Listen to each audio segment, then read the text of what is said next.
Hello, good morning. Welcome back to my channel. So fresh ಆಗಿ ಇವತ್ತು ಬೆಳಗ್ಗೆನೇ vlog start ಮಾಡಿದ್ದೀನಿ.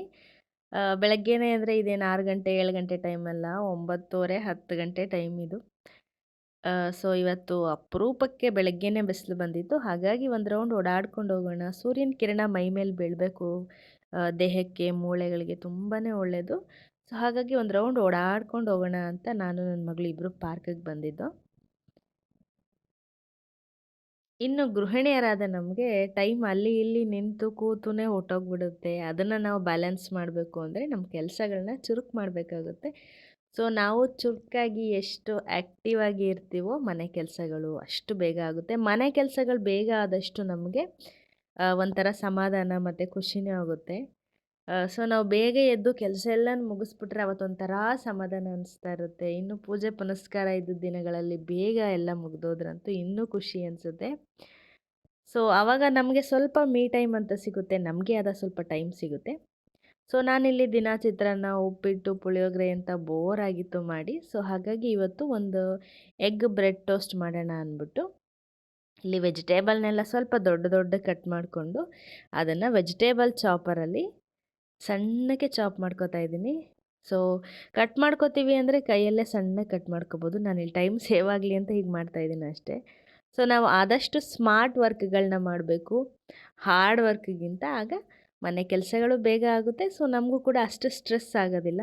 ಸೊ ಇಲ್ಲಿ ನೀಟಾಗಿ ತರಕಾರಿ ಎಲ್ಲನೂ ಚಿಕ್ಕದಾಗಿ ಚಾಪ್ ಮಾಡ್ಕೋತಾ ಇದ್ದೀನಿ.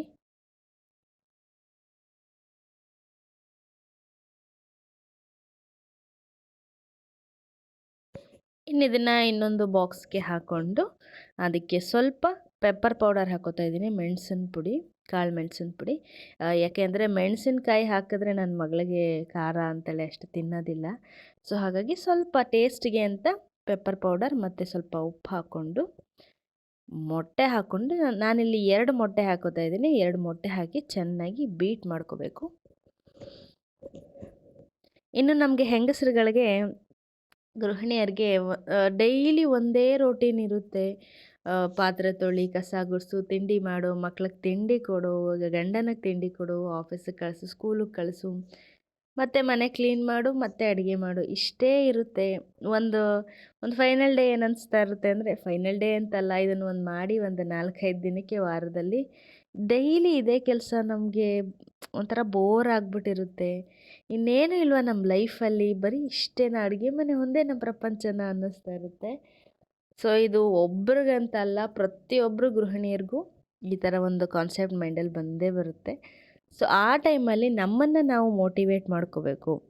ಅಂದರೆ ದಿನದಲ್ಲಿ ಬರೀ ಮನೆ ಕೆಲಸ, ಮಕ್ಕಳು ಮತ್ತು ಗಂಡ ಇಷ್ಟನ್ನೇ ಮಾಡ್ತಾಯಿದ್ರೆ ನಮಗೆ ಈ ಥರ ಭಾವನೆ ಬಂದ್ಬಿಡುತ್ತೆ. ಅದ್ರ ಬದಲು ಒಂದು ಅರ್ಧ ಗಂಟೆ ದಿನದಲ್ಲಿ ನಮ್ಗೆ ಇಷ್ಟ ಆಗುವಂಥದ್ದು, ನಮ್ಮ ಹಾಬೀಸ್ಗೆ ಅಥವಾ ನಮ್ಮ ಸ್ಕಿನ್ ಕೇರ್ಗೆ ಅಥವಾ ನಮ್ಮ ಹೇರ್ ಕೇರ್ಗೆ ಅಂತ ಟೈಮ್ ಕೊಟ್ಕೋತೀವಲ್ಲ, ಆವಾಗ ನಮ್ಗೆ ಈ ಥರ ಅನಿಸೋದಿಲ್ಲ. ಅಂದರೆ ಬರೀ ನಾನು ಮನೆ ಕೆಲಸಕ್ಕಷ್ಟೇ ಸೀಮಿತವಾಗಿಬಿಟ್ಟಿದ್ದೀನಿ ಅಂತ ನಮ್ಗೆ ಅನಿಸೋದಿಲ್ಲ ಆವಾಗ. ಮತ್ತೆ ರೆಸಿಪಿಗೆ ಬರೋದಾದರೆ, ಚೆನ್ನಾಗಿ ಬೀಟ್ ಮಾಡಾದಮೇಲೆ ಬ್ರೆಡ್ಡನ್ನು 2 ಕಡೆಗೂ ಅದರಲ್ಲಿ ಹಜ್ಜಿ, ಏನು ನಾವು ಮೊಟ್ಟೆದು ಒಂದು ಮಿಶ್ರಣ ಮಾಡ್ಕೊಂಡಿರ್ತೀವಲ್ಲ ಅದಕ್ಕೆ ತರಕಾರಿ ಎಲ್ಲ ಅದ್ರ ಮೇಲೆ ಬರೋಂಗೆ ಮಾಡಿ ಚೆನ್ನಾಗಿ ಅದನ್ನು ಕಡಿಮೆ ಎಣ್ಣೆಯಲ್ಲಿ ನಾನು ಆಮ್ಲೆಟ್ ಪ್ಯಾನಲ್ಲೇ ಫ್ರೈ ಅಂದರೆ ಬೇಯಿಸ್ತಾ ಇದ್ದೀನಿ. ಸ್ವಲ್ಪ ಎಣ್ಣೆನೇ ಹಾಕ್ಕೊಂಡಿರೋದು. ಮತ್ತು ಇದು ಒಂದು ಒಳ್ಳೆ ಡಯಟ್ ರೆಸಿಪಿ ಅಂತ ಕೂಡ ಹೇಳ್ಬೋದು, ಯಾಕೆಂದರೆ ತರಕಾರಿ ಯಥೇಚ್ಛವಾಗಿ ಹಾಕಿದ್ದೀನಿ ನಾನು. ಸೊ ಹಾಗಾಗಿ ಚೆನ್ನಾಗಿರುತ್ತೆ. ಇನ್ನು ಬ್ರೆಡ್ಡು ಮಲ್ಟಿಗ್ರೇನ್ ಬ್ರೆಡ್ ಅಥವಾ ಬ್ರೌನ್ ಬ್ರೆಡ್ ಆದರೆ ಟೇಸ್ಟ್ ಚೆನ್ನಾಗಿರುತ್ತೆ ಮತ್ತು ಹೆಲ್ತ್ಗೂ ಒಳ್ಳೆಯದು. ಸೊ ನಮ್ಮ ಮನೇಲಿ ಬ್ರೆಡ್ ಯಾವಾಗಲೂ ಸ್ಟಾಕ್ ಇರುತ್ತೆ. ಸೊ ಹಾಗಾಗಿ ನಾನು ಈ ಥರ ರೆಸಿಪಿನ ಟ್ರೈ ಮಾಡ್ತಾ ಇರ್ತೀನಿ. ಸೊ ಇದು ಟ್ರೈ ಮಾಡಿದ್ದಲ್ಲ, ಸುಮಾರು ಸಲ ಮಾಡಿದ್ದೀನಿ. ಇದು ತುಂಬಾ ಚೆನ್ನಾಗಿರುತ್ತೆ. ಸೊ ಈ ಥರ ಮೇಲೆ ಮತ್ತು ಕೆಳಗಡೆ ಎಲ್ಲ ವೆಜಿಟೇಬಲ್ಸ್ ಹಾಕಿ ಕಡಿಮೆ ಉರಿಲಿ ನಾವು ಚೆನ್ನಾಗಿ ಬೇಯಿಸಿದ್ರೆ ತುಂಬ ಒಳ್ಳೆ ಟೇಸ್ಟ್ ಬರುತ್ತೆ. ನೀವು ಕೂಡ ಟ್ರೈ ಮಾಡಿ. ಮೀ ಟೈಮ್ ಬಗ್ಗೆ ಮಾತಾಡ್ತಾ ಇದ್ದೆ. ಮೀ ಟೈಮ್ ಅಂದರೆ ನಮಗೆ ಅಂತ ಸ್ವಲ್ಪ ಟೈಮ್ನ ನಾವು ಕೊಡೋದು. ಇನ್ನು ಒಂದು ದಿನದಲ್ಲಿ ಒಂದು ಅರ್ಧ ಗಂಟೆ 1 ಗಂಟೆ ನಮಗೆ ಅಂತ ಟೈಮ್ ಇರೋದಿಲ್ವಾ? ಸೊ ಆ ಟೈಮಲ್ಲಿ ನಾವು ಹರಟೆ ಹೊಡ್ಕೊಂಡು ಬೇರೆಯವ್ರ ಬಗ್ಗೆ ಮಾತಾಡಿಕೊಂಡು ಗಾಸಿಪ್ ಮಾಡೋ ಬದಲು ನಮ್ಗೆ ಇಷ್ಟ ಆಗುವಂಥ ಕೆಲಸ ನಮ್ಮ ಮನೇಲಿ ಮಾಡೋದು, ಅಥವಾ ಎಲ್ಲ ಒಟ್ಟಿಗೆ ಕೂತ್ಕೊಂಡು ಮಾತಾಡಬಾರ್ದು ಅಂತ ನಾನು ಹೇಳ್ತಾ ಇಲ್ಲ. ಮಾತಾಡಿದಾಗ ಒಂದು ಪಾಸಿಟಿವ್ ಎನರ್ಜಿ ಬರೋ ಹಾಗೆ ಮಾತಾಡಬೇಕು. ಅಂದರೆ ನಾವು ಬೇರೆಯವ್ರ ಬಗ್ಗೆ ಮಾತಾಡೋ ಬದಲು ನಮ್ಗಳ ಬಗ್ಗೆ ಮಾತಾಡ್ಕೋಬೋದು. ನಮ್ಮ ಲೈಫ್ ಹೀಗಿದೆ, ಅಥವಾ ನಾನು ಹೊಸದಾಗಿ ಈ ಥರ ಟ್ರೈ ಮಾಡಿದೆ, ಅಥವಾ ಯಾವುದಾದ್ರೂ ಬಿಸ್ನೆಸ್ ಐಡಿಯಾಸ್, ಅಥವಾ ನಾನು ಈ ಥರ ವಿಡಿಯೋ ನೋಡಿದೆ, ಈ ಥರ ಮಾಡ್ಬೋದಲ್ವಾ ಅಂತ ಏನೋ ಒಂದು ನೆಗೆಟಿವ್ ಎನರ್ಜಿ ಬರದೇ ಇರೋ ಹಾಗೆ, ಒಂದು ಪಾಸಿಟಿವ್ ವೈಬ್ಸ್ ಇರೋ ಹಾಗೆ ಒಂದು 4-6 ಜನ ಸೇರಿದಾಗ ಮಾತಾಡ್ತಾ ಇದ್ದರೆ ಅದು ಕೂಡ ನಮಗೆ ನಮ್ಮ ಮನಸ್ಸಿಗೆ ಒಂಥರ ಖುಷಿ ಅನಿಸುತ್ತೆ. ನಮಗೆ ಗೊತ್ತಿಲ್ಲದಾಗೆ ಒಂದು ಒಳ್ಳೆ ಫೀಲ್‌ನ ಕೊಡುತ್ತೆ. ನಾವು ಸುಮ್ಮನೆ ಹೆಂಗಸರುಗಳು ಹರಟೆ ಹೊಡ್ಕೊಂಡು ಅವ್ರ ಇವ್ರ ಬಗ್ಗೆ ಮಾತಾಡಿಕೊಂಡು ಅದು ಟೈಮ್ ವೇಸ್ಟ್ ಹೊರ್ತು ಅದರಿಂದ ನಮಗೆ ₹1 ಯಾವುದೇ ಥರದ ಉಪಯೋಗನೂ ಇಲ್ಲ, ಮತ್ತು ಮನಸ್ಸಿಗೂ ಕೂಡ ಸಮಾಧಾನ ಅನಿಸಲ್ಲ. ಮತ್ತೆ ಅದು ಇನ್ನಷ್ಟು ದೊಡ್ಡದಾಗುತ್ತೆ ಹೊರತು ಅವ್ರ ಬಗ್ಗೆ ಇವ್ರ ಬಗ್ಗೆ ಎಲ್ಲ ಕೇಳಿಕೊಂಡು ನಮಗೆ ಬೇಡದೇ ಇರೋ ವಿಚಾರಗಳದು. ನಮ್ಮ ಮನೆಯ ಬಗ್ಗೆ ಬಿಟ್ಟು ಬೇರೆಯವ್ರ ಮನೆಗಳ ವಿಚಾರನ ಕೇಳಿದ್ರೆ ಅದು ವೇಸ್ಟ್ ಆಫ್ ಟೈಮ್ ಹೊರತು ಇನ್ನೇನೂ ಅಲ್ಲ. ಸೊ ಆ ಟೈಮಲ್ಲಿ ಕೆಲವರಿಗೆ ಬುಕ್ಸ್ ಓದೋ ಅಭ್ಯಾಸ ಇರುತ್ತೆ, ಬುಕ್ಸ್ ಓದಬೇಕು. ಅದಕ್ಕಿಂತ ಒಂದು ಒಳ್ಳೆ ಹಾಬಿ ಇನ್ನೊಂದಿಲ್ಲ ಅಂತ ಹೇಳ್ಬೋದು. ಮತ್ತು ಕೆಲವರಿಗೆ ಟಿ ವಿ ನೋಡೋ ಇದಿರುತ್ತೆ. ಸೊ ಓಕೆ ಫೈನ್, ಒಂದು ಅರ್ಧ ಗಂಟೆ ಅಥವಾ ಮುಕ್ಕಾಲು ಗಂಟೆ ಟಿ ವಿ ನೋಡೋದು, ಅಥವಾ ಮೊಬೈಲ್ನ ನೋಡೋದು, ಅಥವಾ ನಿದ್ದೆ ಮಾಡೋದು. ಎಲ್ಲದಕ್ಕಿಂತ ಬೆಸ್ಟ್ ಅಂದರೆ ಆರಾಮಾಗಿ ಟೆನ್ಷನ್ ಫ್ರೀಯಾಗಿ ನಿದ್ದೆ ಮಾಡೋದು. ಇನ್ನು ಕೆಲವ್ರಿಗೆ ವಾಕಿಂಗ್ ಮಾಡೋದು, ಸೊ ಇಲ್ಲ ಮನೆಯಲ್ಲೇ ಏನಾದರೂ ಒಂದು ಯೂಸ್ ಆಗುವಂಥ ಆರ್ಟ್ ಆ್ಯಂಡ್ ಕ್ರಾಫ್ಟ್ ಮಾಡೋದು. ಕೆಲವರು ಬಟ್ಟೆ ಹೊಲಿಯೋದಿರುತ್ತೆ, ಕೆಲವ್ರಿಗೆ ಬ್ಯಾಗ್ಸ್ ಹಾಕೋದಿರುತ್ತೆ, ಪೇಂಟಿಂಗ್, ಈ ಥರ ಎಲ್ಲ ಯೂಸ್ ಆಗುವಂಥ ಏನು ಹ್ಯಾಬಿಟ್ಗಳು, ಹಾಬೀಸ್ನ ನಾವು ರೂಢಿಸ್ಕೊಂಡ್ರೆ ಯಾವುದೇ ಥರದ ನೆಗೆಟಿವ್ ಎನರ್ಜಿ ನಮ್ಮ ಹತ್ರ ಬರಲ್ಲ, ಮತ್ತು ನಮ್ಮ ಮನಸ್ಸು ಇನ್ನೂ ಖುಷಿಯಾಗಿರುತ್ತೆ. ನಾವು ಬರೀ ಅಡುಗೆ ಮನೆಗೆ ಸೀಮಿತವಾಗಿಬಿಟ್ಟಿದ್ದೀವಿ ಅಂತ ಖಂಡಿತವಾಗ್ಲೂ ನಮ್ಗನ್ಸಲ್ಲ. ಯಾಕೆಂದರೆ ನಮ್ಗೆ ಇಷ್ಟ ಆಗುವಂಥ ಕೆಲಸಗಳನ್ನ ನಾವು ಮಾಡ್ತಾ ಇರ್ತೀವಿ. ದಿನದಲ್ಲಿ 24 ಗಂಟೆನೂ ಕೆಲಸ ಮಾಡ್ತಾರೆ ಅನ್ನೋ ಹೆಂಗಸರುಗಳು ಯಾರೂ ಇರೋದಿಲ್ಲ. ಅಷ್ಟು ಕೆಲಸ ಯಾರ ಮನೇಲೂ ಕೂಡ ಇರೋದಿಲ್ಲ. ಸೊ ಪ್ರತಿಯೊಬ್ಬರಿಗೂ ಅವ್ರ ಲೈಫ್ ಸ್ಟೈಲ್, ಅವ್ರ ರೊಟೀನ್ ಬೇಜಾರಾಗೋಗಿರುತ್ತೆ. ಆವಾಗ ಈ ಥರ ನಮ್ಮನ್ನು ನಾವು ಮೋಟಿವೇಟ್ ಮಾಡ್ಕೋಬೇಕು. ಸೊ ಒಂಚೂರು ಬ್ರೇಕ್ ತೊಗೊಂಡು ನಮ್ಗೆ ಇಷ್ಟ ಆಗುವಂಥ ಕೆಲಸಗಳನ್ನ ಮಾಡಿ ಮೋಟಿವೇಶನ್ ಮಾಡಿಕೊಂಡ್ರೆ ನಮ್ಮ ಎಗ್ ಬ್ರೆಡ್ ಟೋಸ್ಟ್ ಥರ ತುಂಬಾ ಚೆನ್ನಾಗಿರುತ್ತೆ ಲೈಫು. ಸೊ ತಿಂಡಿ ರೆಡಿಯಾಗಿದೆ. ಇವಾಗ ಬಿಸಿಲಿರೋದ್ರಿಂದ ನಾನು ನನ್ನ ಮಗಳು ಹೊರಗಡೆನೇ ಕೂತ್ಕೊಂಡು ತಿಂಡಿ ಮಾಡೋಣ ಅಂದ್ಬಿಟ್ಟು ಇಬ್ಬರು ಹೊರಗಡೆನೇ ಕೂತ್ಕೊಂಡು ತಿಂಡಿ ಮಾಡ್ತಾಯಿದ್ವಿ. ಸೊ ಏನು ಅನಿಸುತ್ತೋ ಅದನ್ನು ಮಾಡಬೇಕು. ನಮಗೆ ಖುಷಿ ಕೊಡುವಂಥ ವಿಚಾರಗಳನ್ನ, ಮತ್ತು ಅದು ಬೇರೆಯವ್ರಿಗೆ ಬೇಜಾರಾಗಬಾರ್ದು ಅಷ್ಟೇ. ನಮ್ಮ ಖುಷಿ ಬೇರೆಯವ್ರಿಗೆ ಬೇಜಾರಾಗಬಾರ್ದು.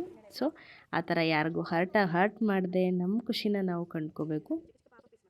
ಇನ್ನು ಮಕ್ಳುಗಳು ನಾವು ಇದು ಮಾಡು ಅದು ಮಾಡು ಅಂದರೆ ಅದು ಸ್ವಲ್ಪ ಕಡಿಮೆನೇ ಮಾಡೋದು. ಇನ್ನು ನಾವು ಏನು ಮಾಡ್ತಾ ಇರ್ತೀವೋ ಅದನ್ನು ಮಾಡೋದು ಜಾಸ್ತಿ.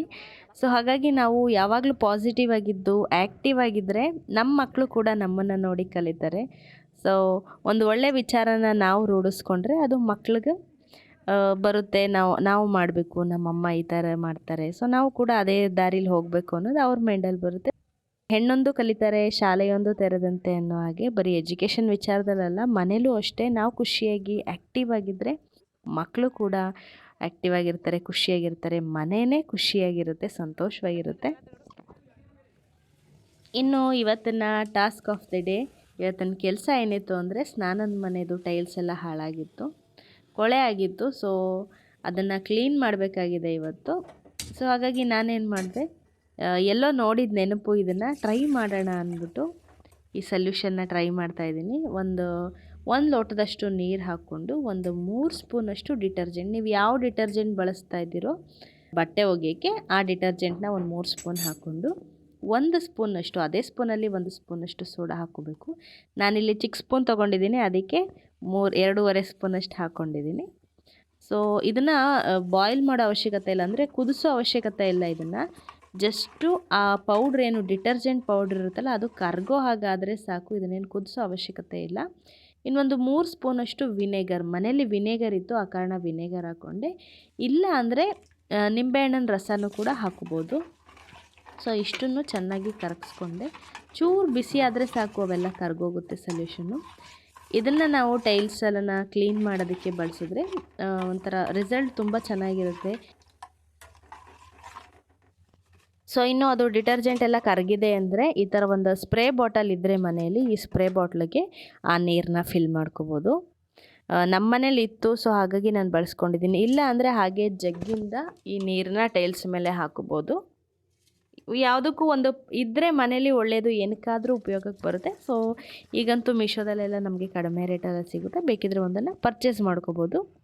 ಸೊ ನೀರೇನು ಅಷ್ಟು ಬಿಸಿ ಇಲ್ವಲ್ಲ, ಹಾಗಾಗಿ ಅದಾದ ತಕ್ಷಣ ನಾವು ಸ್ವಲ್ಪ ಉಗುರು ಬೆಚ್ಚಗಿರುತ್ತಲ್ಲ ಆವಾಗಲೇ ಈ ಬಾಟ್ಲಿಗೆ ಹಾಕ್ಕೊಂಡು ಇದನ್ನು ನೀಟಾಗಿ ಎಲ್ಲಿ ನಾವು ಕ್ಲೀನ್ ಮಾಡಬೇಕು ಟೈಲ್ಸು ಅಲ್ಲೆಲ್ಲ ಸ್ಪ್ರೇ ಮಾಡಬೇಕು.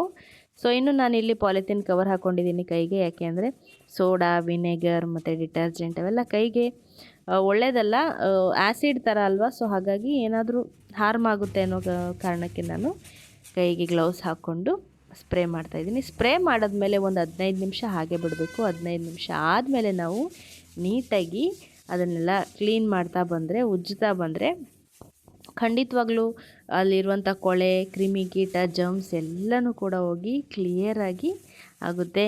ಇನ್ನು ಅಡ್ವರ್ಟೈಸ್ಮೆಂಟಲ್ಲಿ ತೋರಿಸ್ತಾರೆ, ಒಂದು ಸಲ ಈ ಥರ ಸ್ವೈಪ್ ಮಾಡಿದ್ರೆ ಸಾಕು ಫುಲ್ ಪಳಪಳ ಅಂತ ಹೊಸ ಟೈಲ್ಸ್ ಥರ ಆಗಿಬಿಡುತ್ತೆ. ಆ ಥರ ಆಗೋದಿಲ್ಲ. ಇಲ್ಲಿ ನಮ್ಮ ಕ್ವಾರ್ಟರ್ಸಲ್ಲಿ ಹಳೇ ಮಾರ್ಕ್ ಎಲ್ಲ ಇದೆ, ನೀರಿಂದು ಹಳೇ ಕರೆಗಳೆಲ್ಲ ಅವೆಲ್ಲ ಹೋಗಲಿಲ್ಲ. ಬಟ್ ಟೈಲ್ಸ್ ಅಂತೂ ಮೊದಲಿಗಿಂತ ತುಂಬಾ ಚೆನ್ನಾಗಾಯಿತು, ಒಂದು ಒಳ್ಳೆ ಶೈನಿಂಗ್ ಬಂದಿತ್ತು. ಸೊ ಹಳೆ ಕರೆಗಳಂತೂ ಹೋಗಲಿಲ್ಲ. ಬಟ್ ಆವಾಗ ಏನು ಕೊಳೆ ಆಗಿತ್ತು, ಸೊ ಅದೆಲ್ಲ ಕ್ಲೀನಾಗಿ ತುಂಬ ಚೆನ್ನಾಗಿ ಕಾಣಿಸ್ತಾ ಇತ್ತು. ನನಗಂತೂ ಒಂದು ಒಳ್ಳೆ ರಿಸಲ್ಟ್ ಸಿಕ್ತು. ನೀವು ಕೂಡ ಟ್ರೈ ಮಾಡಿ ಒಂದು ಸಲ. ಸ್ವಲ್ಪ ಖರ್ಚಲ್ಲಿ, ಕಡಿಮೆ ಖರ್ಚಲ್ಲಿ ನಾವು ಈ ಥರ ನಮ್ಮ ಬಾತ್ರೂಮ್ ಟೈಲ್ಸ್ನೆಲ್ಲ ಕ್ಲೀನ್ ಮಾಡ್ಕೋಬೋದು. ಇನ್ನು ಫ್ಲೋರ್ ಕೂಡ ಹಾಗೆ ಕ್ಲೀನ್ ಮಾಡ್ಕೋಬೋದು. ಇನ್ನು ಇದನ್ನು ನಲ್ಲಿಗಳ ಕ್ಲೀನ್ ಮಾಡೋದಕ್ಕೂ ಕೂಡ ಬಳಸ್ಕೋಬೋದು. ಈ ಥರ ಸ್ಟೀಲ್ ನಲ್ಲಿಗಳು ಅಥವಾ ಸಿಂಕ್ಗಳು ಎಲ್ಲನೂ ಕ್ಲೀನ್ ಮಾಡೋದಕ್ಕೆ ಬಳಸ್ಕೋಬೋದು. ಸೊ ಇವತ್ತಿನ ವಿಡಿಯೋ ಇಷ್ಟು ಬಂಧುಗಳೇ. ಹೋಪ್ ನಿಮಗೆ ವಿಡಿಯೋ ಇಷ್ಟ ಆಗಿದೆ ಅಂತ ಭಾವಿಸ್ತೀನಿ. ಇಷ್ಟ ಆಗಿದ್ರೆ ಒಂದು ಲೈಕ್ನ ಮಾಡೋದನ್ನ ಮರಿಬೇಡಿ. ಮತ್ತೊಂದು ಬ್ಲಾಗೊಂದಿಗೆ ನಾನು ನಿಮ್ಮನ್ನು ಭೇಟಿ ಆಗ್ತೀನಿ. ಆರೋಗ್ಯ ಚೆನ್ನಾಗಿ ನೋಡ್ಕೊಳ್ಳಿ. ಜೈ ಹಿಂದ್, ಜೈ ಕರ್ನಾಟಕ ಮಾತೆ.